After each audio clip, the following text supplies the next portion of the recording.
Welcome home to USA Global TV and Radio, a place where dreams take flight, with authentic storytelling, diverse perspectives and meaningful conversations, where global stories unite and bridges are built beyond all borders. Discover world-class education, entertainment, hope and inspiration. Together, we're building bridges worldwide. Subscribe to our channel, USA Global TV. Download our app, USA Global TV. Be our guest or join our team. Visit usaglobaltv.com. Thanks to our founder and executive producer, Dr. Jacalyn Kerbeck. Music score by Yeffy Tang from Cloud Road Music. Voiceover artist Mike Porter. Creative direction by Paul Garcia. USA Global TV and Radio. Your home for global connection. All rights reserved. This video and its contents are the exclusive property of USA Global TV and Radio. Unauthorized use, duplication or redistribution in any form is strictly prohibited.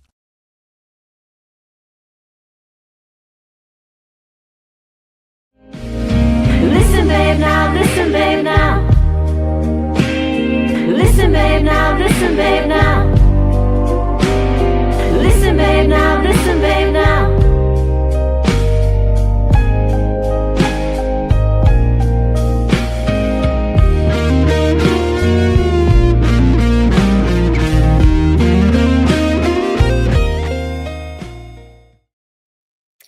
Hello and welcome. Good morning, good afternoon, good evening. This is USA Global TV and Radio, where we proudly provide world-class education, entertainment, hope, and inspiration. Happy New Year to you across the world. I know some places like New Zealand, they've already welcomed in the new year. So whatever it is you have planned, I hope that it's safe and that you are happy and filled with peace. I'm Dr. Jacalyn Kerbeck, and our show today is all about judgment. So for those of you who are not aware, I've written this book, Holy But Harmful, The Silent Sin of Judgment. And I wrote the book because I was witnessing judgment in so many ways. And also judgment is part of what we do when we're not actually listening to someone. So I teach people how to be present and how to listen without interruption, without problem solving, without stage hogging, and without judgment. So let's get the show started. Today, we have a multi-award winning author who is no stranger to judgment. And I applaud her for being here today, because many of us think we are not judging. Many of us think that we are innocent and it is everyone else. And my guest today is going to share some of her experiences through the written word and through experiences that she has actually encountered herself. So I'll give a little bit more of a background once we welcome her to the show. She goes professionally by S.E., that's S as in Sam, E as in Evans, and her name is Samantha, but she also is known as Sam on social media, and her last name is Tschritter, and I hope I said that right. So let's welcome Samantha Evans Tschritter to the program. Samantha, come on out. Welcome. Oh, we can hear you. Sorry, we couldn't hear you, but go ahead. Start again. We can hear you now. Okay, so yeah, you got my name right, Samantha Evans Tschritter. S.E. Tschritter is what's on the bottom of a lot of my books, but yeah, we here just us, just me and you and the whole world. I'll just be Sam casually. It's fine. All right, Sam, it's a pleasure to meet you. And so you are now in the South, in the US of A, and you come from Chicagoland, I believe. And so now it's the holiday season, and so you're traveling. So thank you for taking the time to be here today. And you've also won a number of awards, and we're going to get to that. Let's talk a little bit about why it is when you could pick any place to be, you signed up for a show about judgment. Well, my book, The Prodigal Son, Crackhead to Jesus Freak, launches tomorrow, January 1st. And it is a book that I wrote about my late husband's crack addiction and alcohol addiction. And in order to write the book, I actually had to interview him and ask him his questions and write his story from his point of view. So I had to go very much into his head. We talk with judgment, we talk about like, you don't know what it's like to be in her shoes, or you don't see the cards she's holding. I actually had to hold his cards and put myself in his shoes to write this book. And I have like this copy, so I might actually read a couple things from the book. but I experienced judgment as the spouse of an addict, and I judged other people even in the midst of that, because there was one situation where I ended up visiting my husband in jail, and I was judging other visitors in the waiting room.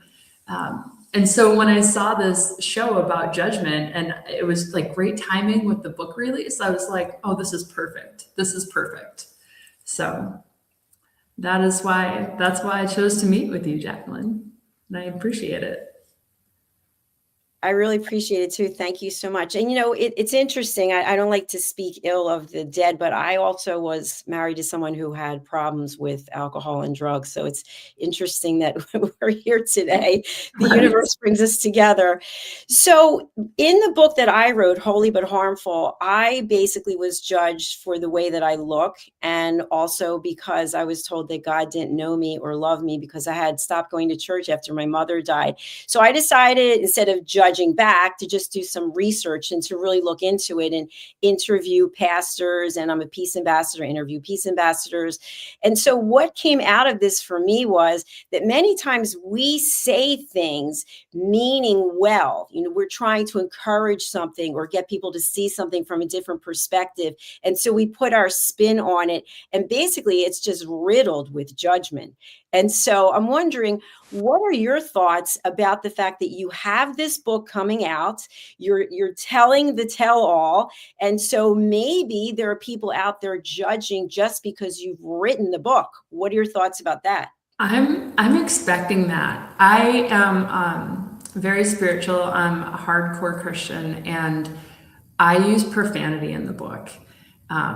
And I have not included profanity in anything else I've written. And I feel like good writing can be written without profanity, but it was his real story. We're talking about crack addiction and alcoholism. And my audience is people who've been wounded by the church and who've walked away because they feel like the church is hypocritical. And so for them, I wanted them to see two Christians who are battling sin vulnerably and authentically, and show the whole transformation from like what sin does, and then inviting God into that space to know that they are worthy of love. And the whole journey for Clint was that he didn't feel lovable, and that led to a lot of his addiction struggles. And so at the end of the book, when you finally see him realizing like God loves me, it changes the whole thing. And so, but I am expecting a lot of judgment and criticism from conservative Christians who don't want to see those words in print. I'm scared of that. I'm scared of different scenes in the book because there is some domestic violence in there. There were a few nights where he was drunk and raging drunk. And so there are physical fights, and there's a police phone call, and I called the police on my husband and had to have him arrested and watched him being handcuffed. And so there's a lot of opportunity in this book for people to judge me as the author, or judge my late husband Clint and his life. Also, he was a pastor, so that he wasn't a pastor for the domestic violence part of it, but he was a pastor later, and then he relapsed. And so that there are so many opportunities for people to judge my family. And I just felt like God, I don't know, like God would want us to be vulnerable and open and honest about the struggles, because I think it's really important for people who are struggling in their own addiction or their own sin or their own shame to see that there are people like them who are battling those same demons. And so for their sake, any judgment I receive about this book is going to be worth it, like to help other people heal. Thank you so much for your transparency. And by the way, it's by no accident that we're here together on the last day of the year when people this evening, if they haven't already celebrated into 2026, they're going to be making commitments to change their behavior, to give up this and give up that. So thank you again for being here and sharing your story and being so vulnerable. And what I heard you say was the word fear. I think I heard that twice. And so we can either come from a place of love or a place of fear. So I imagine that when you're writing this and you're getting the story out there, that you're coming from a place of love. But yet, what's still coming up for you is that fear of being judged, because we know Mel Robbins is someone who really inspires me, and she has the let them theory. Let people think what they're going to think. Let them say what they're going to say. We still have to come forward and share our story. And so you're weighing the love and the fear. So it sounds like love won. I love one. It's out there for people. Like, people can pre-order the ebook on Amazon right now, or pre-order the book itself on Walmart or Barnes and Noble. You could go right now and click purchase for The Prodigal Son on Walmart or Barnes and Noble. So Love One, it is available for the whole wide world. But a few weeks ago, before I uploaded the manuscripts, and the PDF, I was talking to my typesetter and I was like, what if we just leave it on your computer? What if we don't ever publish this book and we just leave it right there and no one needs to know? And that didn't go over well. So. Well, it sounds like when there's something inside of us that we want to get out, some kind of message, we've got to keep going forward, because if we don't, we're really silencing our own voice. And many people out there are doing that. There are people who are living in situations of domestic violence right now, and they're living in fear every day for their life.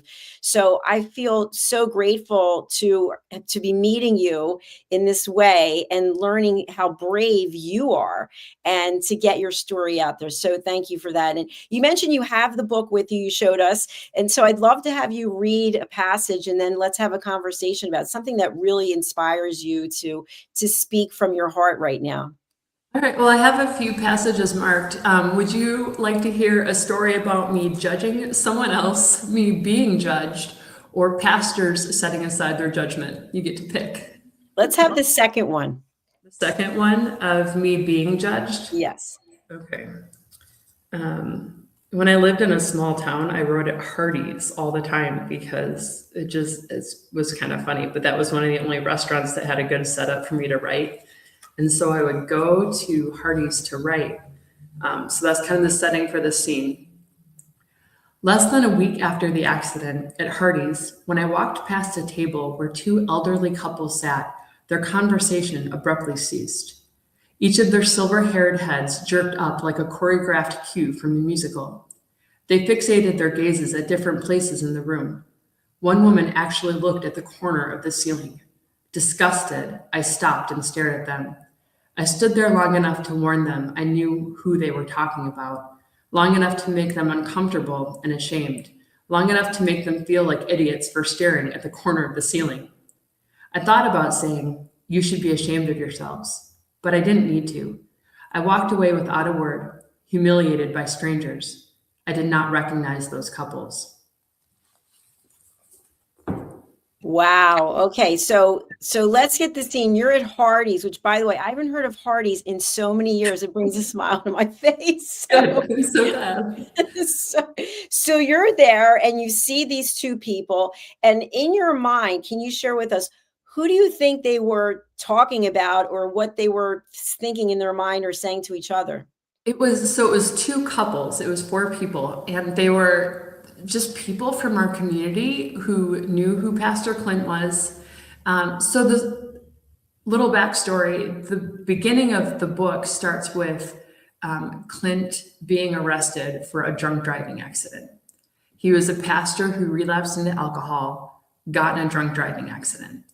And I got a call from police at 1:30 in the morning, "Miss Evans, there's been an accident." And then 6 hours later, I got a second phone call. "Miss Evans, we found something on the CAT scan. You need to come in right away."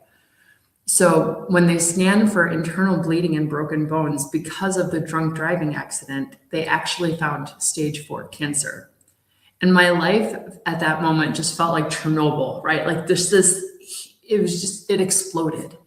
And so that was obviously, like, it was on the news at that time, and everyone in our small town was talking about it. So I didn't know those people. I didn't know those two couples. I didn't recognize them. But for whatever reason, they knew exactly who my husband was, and they recognized me. And I don't know how they knew who I was, but they knew. They were talking about his drunk driving accident. I have no doubt in my mind. And when they saw me walk past, they stopped talking because they knew who I was, even though like I've said, I didn't recognize them at all. So that was just crazy to me, that these strangers were talking about me right there with me in the room. That actually happened more than once. I'm so sorry that you had to go through that. And I'm really sorry about what happened with your husband and that diagnosis. I mean, all of that. And I think that leads me to the next statement that I'm going to make is, we think we know someone because we have a piece of information, maybe that we saw or heard on the news, or it was passed down through numerous people, but we have no idea what the person involved or the persons involved are actually feeling. And we forget that people are humans. We are humans before we are anything else. And so I really encourage each and every one of us to find a place of love and compassion, as opposed to being in a place of hatred and gossip, because we could be that person one day. We could be the one who is standing before God and having to face whatever it is that we're doing at the time. So gossiping and talking about you like that had to feel like a very low moment, especially when you don't even know these people and they have no idea what you as a person, as a human, stand for or how you really feel. Right. And let me tell you, one of the most heroic people in my story is a 15-year-old, well, he was 15 at the time, a 15-year-old boy named Josh.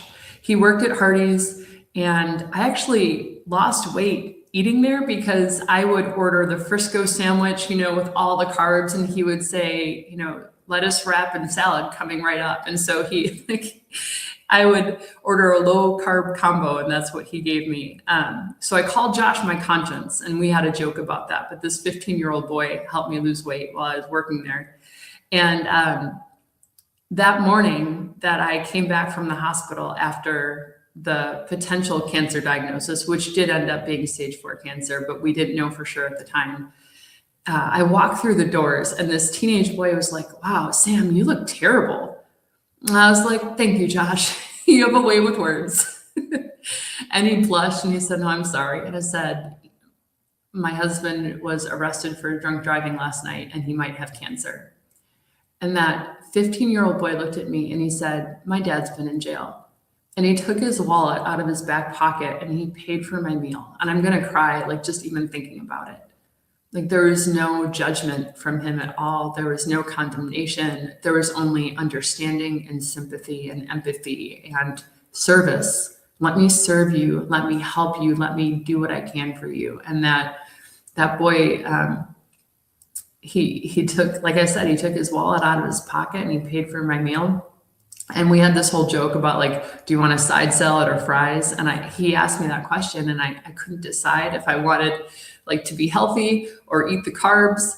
And so when I got home and I unpacked my lunch, he had given me the Frisco sandwich and a salad and fries. And I just started bawling right then and there. And that story is in the book too, but Josh was my hero that day. What a beautiful story. Thank you, Josh. And thank you for sharing that about Josh. It reminds me, the last day I was with my great niece and my great nephew, 4 and soon to be 2. And you see that childlike wonder and that curiosity, and everything is just pure and innocent and fun. And so you're sharing that Josh at his age of 15, and he didn't have that judgment. I don't know when it starts. I don't know exactly what happens when all of a sudden we think we're judge and jury of everyone. And we don't realize how painful that is. We don't realize that. I did some research that one comment that you make to someone that's hurtful, they can forget it and forgive you, but they're going to remember that you said it for up to 20 years. I don't know if it was Harvard or one of the Ivy Leagues, they did research. So what we're saying and putting out into the universe, even what we're thinking, that can have such an impact on someone. And so I would just caution all of us as we get an opportunity to turn the page on a new year to think about how we're coming across, and think about with Sam, the way you were feeling that day in the restaurant. I'm sure you don't ever want to feel that way again. Absolutely not. And yeah, I mean, especially strangers. I think that was the thing that surprised me the most, was that it was strangers who didn't know my story. I feel like I had the most understanding from people who knew me best. But then other people would look in on my life and say, oh, she's the pastor's wife, and look at them, you know, shame, shame, shame. And it was awful. Yeah. And again, it's part of your journey. It's part of what brought you here today, where you are inspiring people all over the world. We talked a little bit backstage, just briefly, about the Bible. And so I know there's a passage or two that we're going to be chatting about. So when I shared with you and the world at the beginning, when I wrote this book, Holy But Harmful, and how I've been judged for not going to church, I saw your facial expression when I said that I was told God doesn't know me and doesn't love me. And so what are your thoughts for people who are, they could be very religious or they're not religious, but the fact that God loves all of us, even as we sin? I mean, that's why he came, right? Jesus was judged by religious people for hanging out with sinners and tax collectors and prostitutes. But those are the people who Jesus wanted to be with, because they were the most welcoming of him, which is crazy to me that the religious people were the ones who were condemning him, the ones who eventually put him on the cross as well. But the sinners are the ones that he spent his time with. Like, isn't that, it's kind of crazy to me. And I despise when people use the Bible as a weapon. And Romans 1 is one of those passages where a lot of people are like, oh, don't do this, don't do this. You know, the Bible, you know, God hates this sin. God despises this sin. But backed up to Romans 1, where we're talking about this sin being despised, and there's a whole list of things that are just abominable, right? But right after that is Romans 2. And the entirety of Romans 2 talks about don't judge other people. Like, no, God doesn't appreciate when we sin or when we do these things. And also, it is not your place to judge. It is not your right to judge. And Romans 2 says, at whatever point you judge another, you are condemning yourself. And it's crazy to me that we read that first part without taking that other part into consideration, that chapter 2. And realizing that it is not our place to judge other people for their sins. When I was writing the book, there's a story in the Bible about the prodigal son, right? Which is a little bit, you know, where the title came from. My late husband had prodigal son tattooed to his forearms. So he's the prodigal's son, prodigal being God.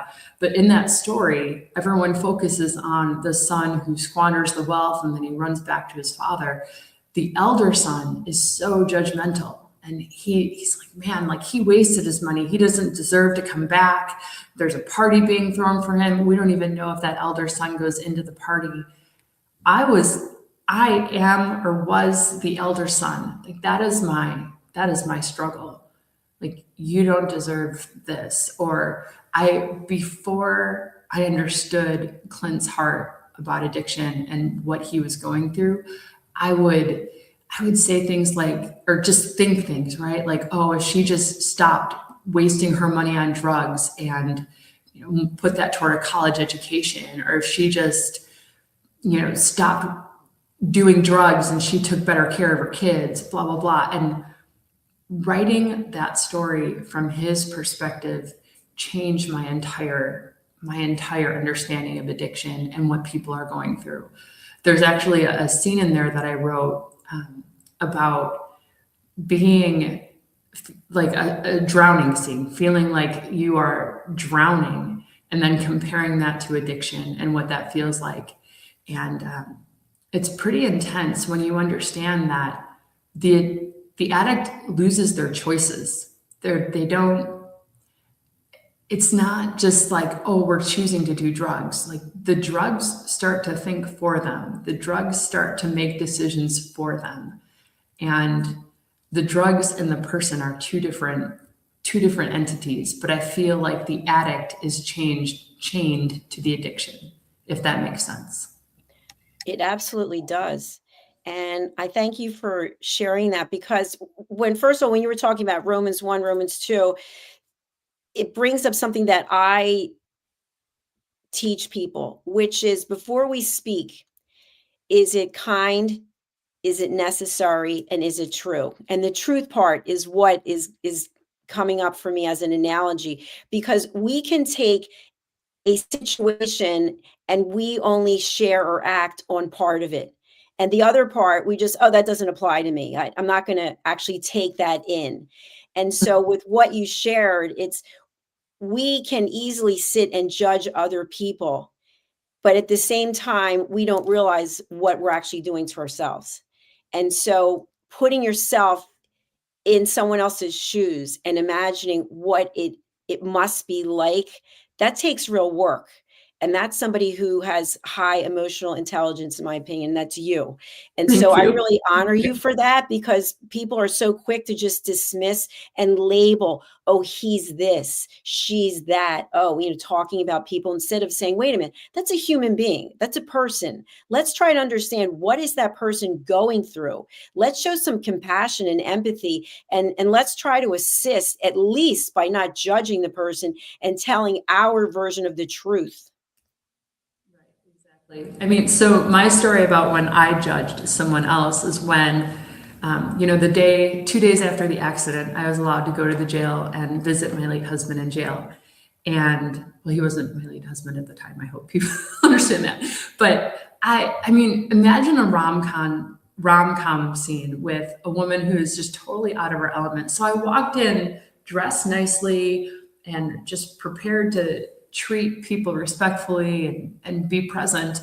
And there was this couple sitting in the chair, and like the woman, I was judging the woman for how she looked because her bra was too tight and she had like rolls. And I was thinking such mean things about this woman. And then the man had like a flannel and his beard was all over the place. And I was like, oh my gosh, you guys look so messy. You're like, I was judging them by their appearance. I was judging these people. And I was stopped halfway through my judgments.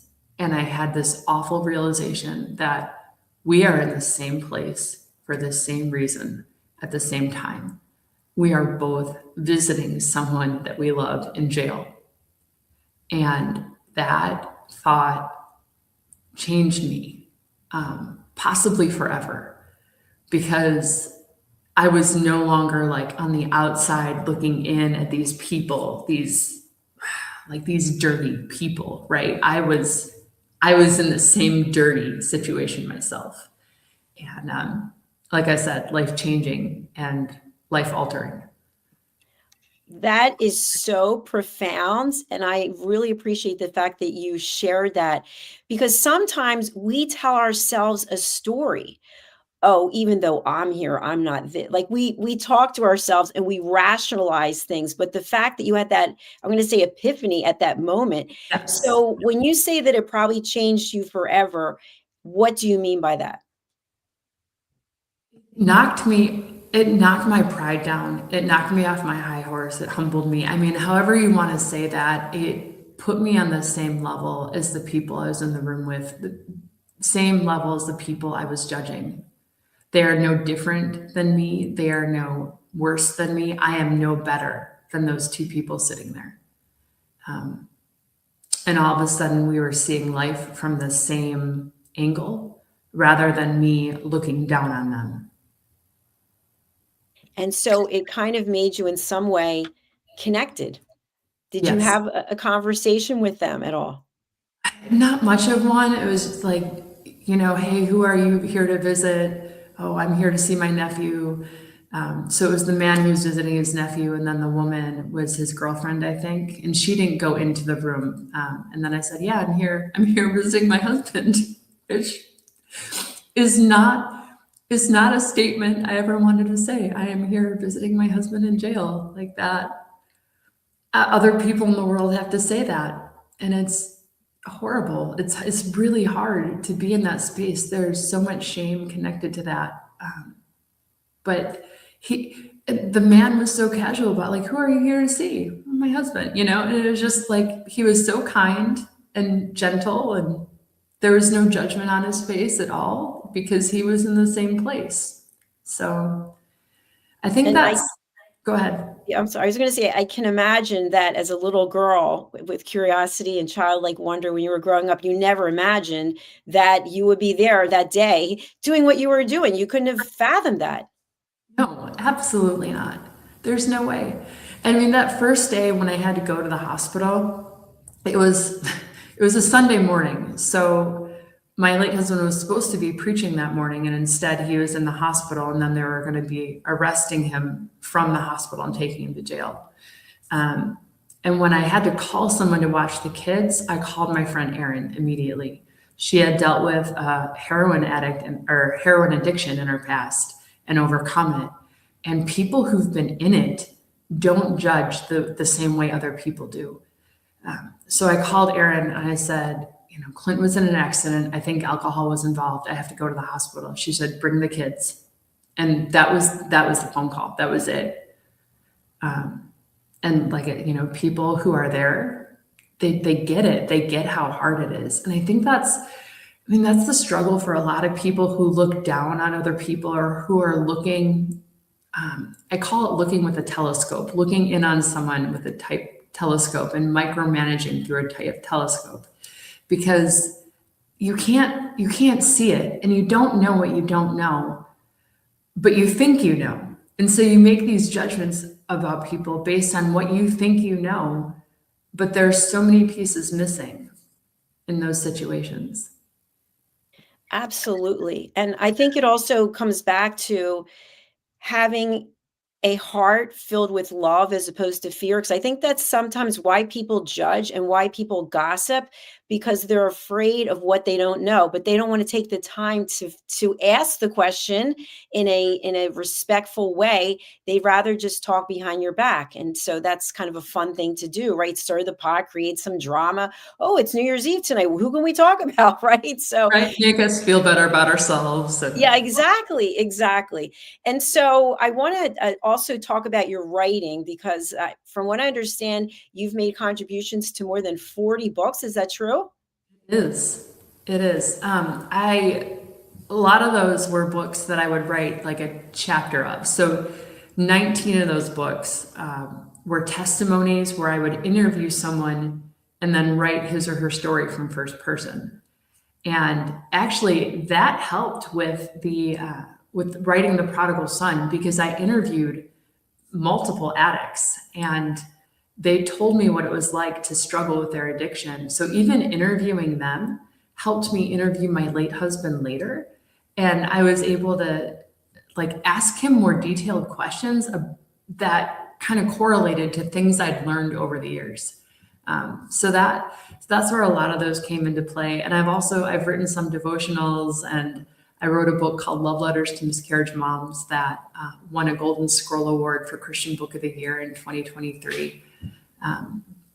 Basically, when I write, no matter what it is, my goal is for people to realize that they're not alone, and that the things that they're struggling with are things that other people struggle with. Not everyone has the gift to articulate the hard things, but I do. And, as an author, you probably understand that you have a gift of seeing the world a certain way and being able to put it into words that other people struggle to articulate themselves. Absolutely. It's so true. And, Sam, I was diagnosed with ulcerative colitis in 1991, and I never thought that anyone else in the world had this disease. Mm-hmm. And it ended up that there's an entire community of people. And that's how I ended up starting my radio show and my television show 4 years ago, was to give people a place to come and share their stories. So I think in our mind, we think we are alone. And the story that you shared, there are probably countless other people who have been in that situation, but yet they haven't had the I don't know what the word is because I don't want to be judgmental, but they haven't come forward yet with their story. So what would you say to someone who is out there right now, whatever their story is, and they're living in shame and they're living in fear and they feel like they're the only ones? I would say you are not alone. You are worthy of love. I don't know necessarily that people have to share their story in order to, well, I know for sure people don't have to share their story in order to be loved by God. But I think fear, like you said, fear keeps us from sharing our stories. And I've found so much validation from people when I am vulnerable and I share myself, like you're saying I was also in situations that are similar. And so we don't know what other people are going through until we open up and share a little bit ourselves. And it's like stepping into a pool, like getting your toes wet and then getting deeper and deeper. But as we practice sharing little pieces of ourselves, we will find other people who have been in those same situations that we have been in. And it's less lonely when we do that.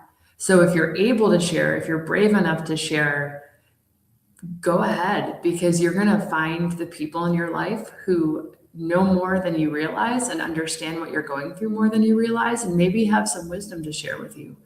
And if you are steeped in shame and you're not brave enough to share your story, or maybe just not ready, you're still loved and you're worthy of love.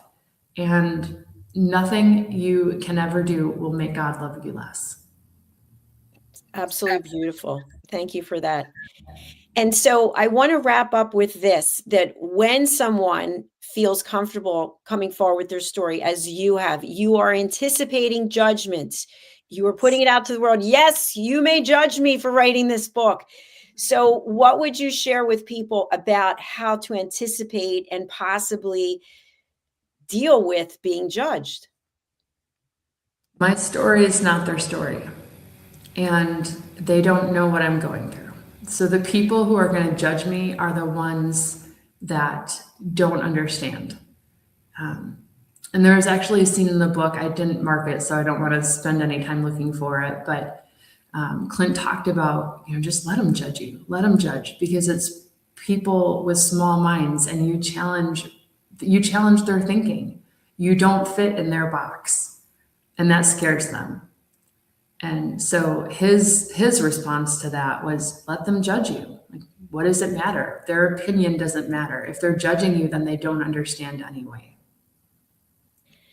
Beautifully said. Sam, tell us a little bit about your book that's being launched and how people can get it and who the intended audience is. The intended audience is anyone who has battled shame or addiction or is a family member of addiction. The secondary audience would just be anyone who wants to understand addiction or understand what judgment does to someone who is an addict. There's my link tree. So you can have all the links are right there. And then here's the book. It's available right now, like I said, on Amazon. The ebook is available, and it's on Walmart.com and BarnesandNoble.com. Tomorrow, the paperback version will be available on Amazon as well. And it's written from my point of view and Clint's point of view. So we are going through this story of his addiction and his cancer diagnosis and dealing with all these judgments from all these other people. And we find ourselves and we find the message that God has for us in the middle of that. And so it's my transformation as the elder brother in the prodigal son story, and it's his transformation as the prodigal son, learning how to accept grace for himself despite his debilitating shame. I love the fact that you have this dual perspective, and I know you're coming back. I think you're going to be on the corner bookstore with Retta Laughlin, who is one of my dear friends and our team member. So we'll look forward to having you back for that show as well as another one, I think. And I wish you all the best. And I'm so happy that you came here today and that I'm able to close out the year of this show with you. So thank you very much. Thank you so much. I appreciate it. Happy New Year. Happy New Year to you. Enjoy the rest of your holiday, and we'll see you back here again soon. Bye, everyone. Good luck. Bye. Well, I hope that you took away a lot from that discussion, that conversation, because I know for me, it is judgment is something that we all can do better at. I really believe. And before we speak, I'm just going to repeat the three questions. Before we speak, is it kind? Is it necessary? And is it true? And when we look at is it true, are we manipulating the story? Are we telling the entire story? Or are we just telling part of it that really resonates with us? One of my key focuses this year as a peace ambassador is to basically bring awareness as to what we're posting on social media. And so I just came through training, which was basically fake news, being aware of what's fake and what's actually real. So think about your own life. Think about what Sam shared with us. How much of what we are thinking and what we are saying is actually the truth? And how much are we making up because we want to be the center of attention by starting gossip? Is gossip sexy? I don't think so.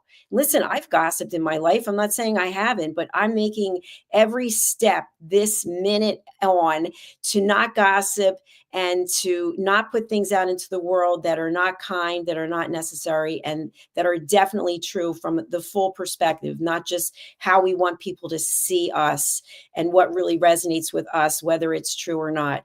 So think about that. Think about who you're judging. Think about how you felt when you were judged. And maybe when you are about to say something, pause and think, is it kind? Is it necessary? Is it true? And when you're being judged, I like to think of it like this.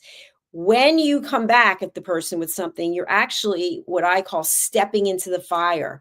And now you're coming back with something, and then they're coming back at you, and it goes back and forth and back and forth. I choose not to step into the fire. I just choose to set a boundary and say, you know what? I'm going to give them grace, just like I hope someone will give me grace if I start to judge.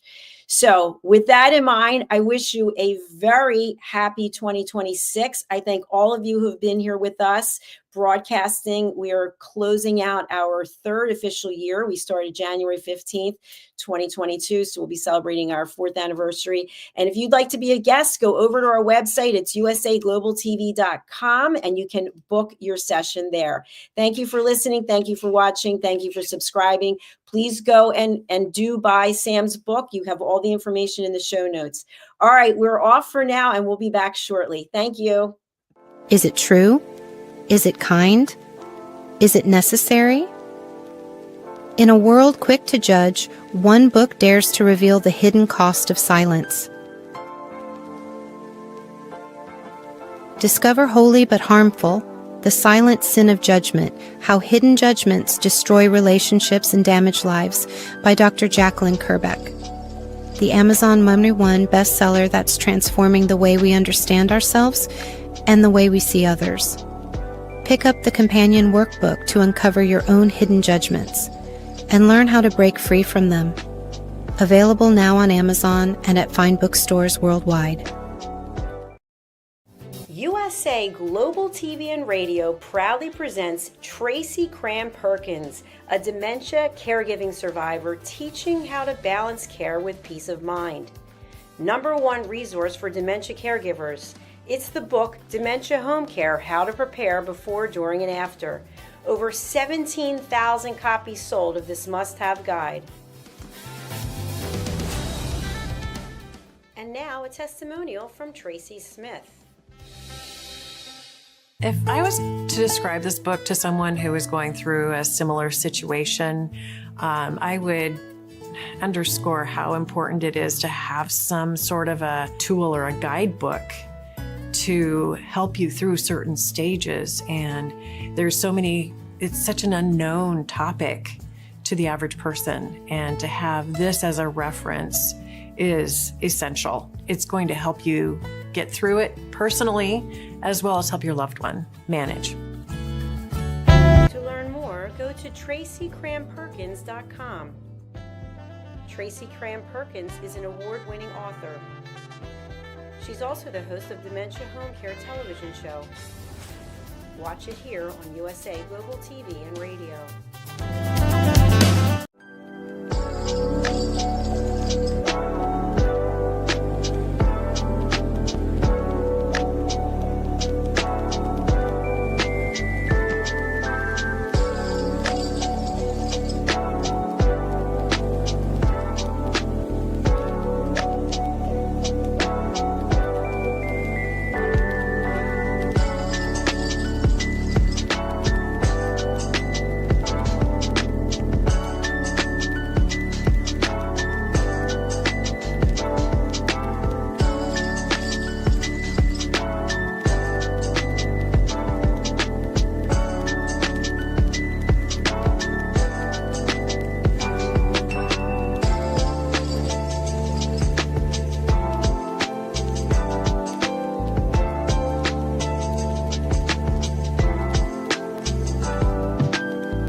Thank you, viewers and listeners of USA Global TV and Radio, for joining us today. We're honoured to have your time and attention as part of our global community. At USA Global TV and Radio, we believe in the power of authentic conversations, meaningful connections, and creating a world of possibilities together. Want to be part of something bigger? Join our team of elevated listeners at usaglobaltv.com, a space where your voice matters and your ability to listen transforms relationships. Stay connected with us across all our platforms for thought-provoking discussions, expert insights, and empowering stories. Subscribe to our channels at youtube.com/c/USA Global TV. Follow us on social media and explore the endless opportunities we're creating for growth, learning, and inspiration.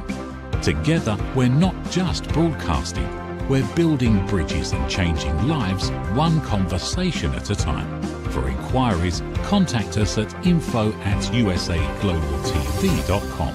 Music by Johnny Dies. Produced by Executive Producer and Director Dr. Jacalyn Kerbeck. Voiceover by Mike Porter. Creative Direction by Paul Garcia.